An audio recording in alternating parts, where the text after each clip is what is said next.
Yeah, Mr. Rice, I have to go to Representative McCormick, if you don't mind, and we'll go to you right after that. Representative McCormick.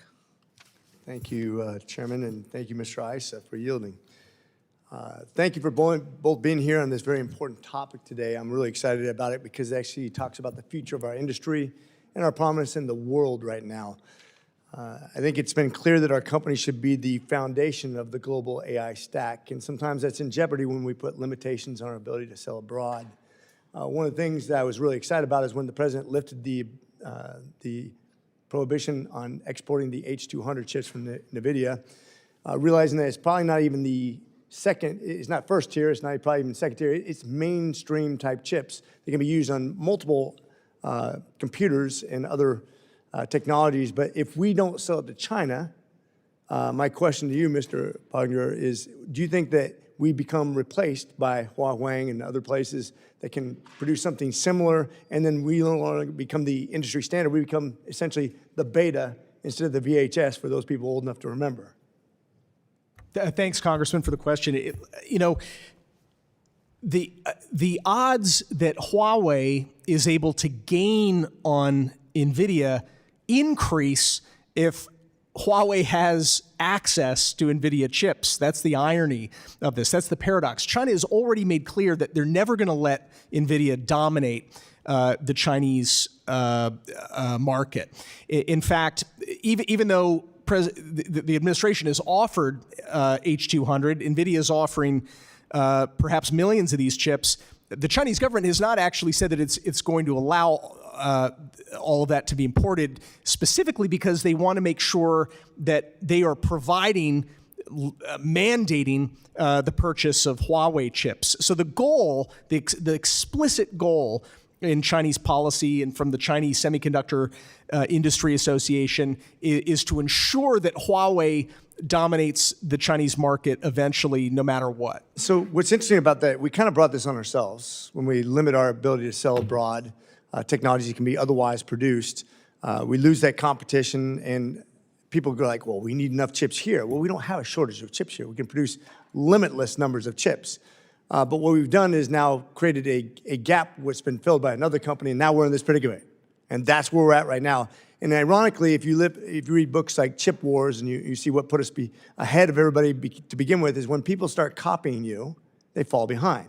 So as Elon Musk once said, you know, I don't even worry about my patents. I only patent my stuff because I don't want people to keep me from using my own technologies. If you're copying me, you're behind me. But that's what the free market's all about, and that's one of the things I like to point out is that we should never restrict people from our basic technologies because we'll lose our industry standard as the world trendsetter.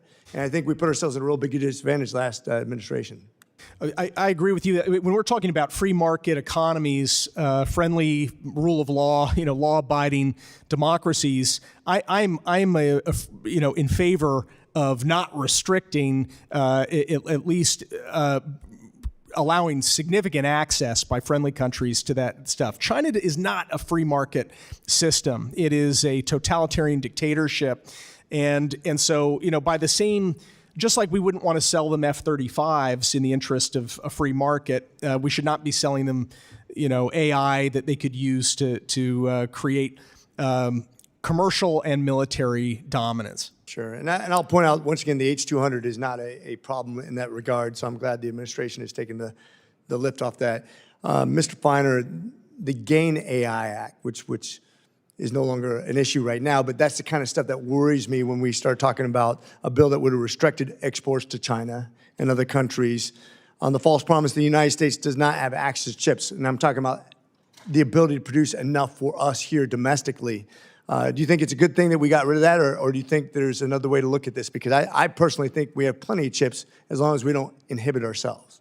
Representative, I do support, without going into one particular piece of legislation or another, increased activity by this committee, by this body, to look at the concerns that we've expressed, those of us on this panel today, about the Chinese getting access to the most advanced technology that the United States produces. So whether it's the approach that you just described in that former piece of legislation or others that I understand are under discussion, I am for taking a hard look at this from this body because I believe that U.S. policy is most effective when the executive branch and the legislative branch are taking mutually reinforcing steps consistent with our national security. And I do have concerns that the number of chips that can be produced is finite. Maybe it meets today's demand, maybe it doesn't, but by all accounts, demand is exploding, predicted to explode in the years ahead.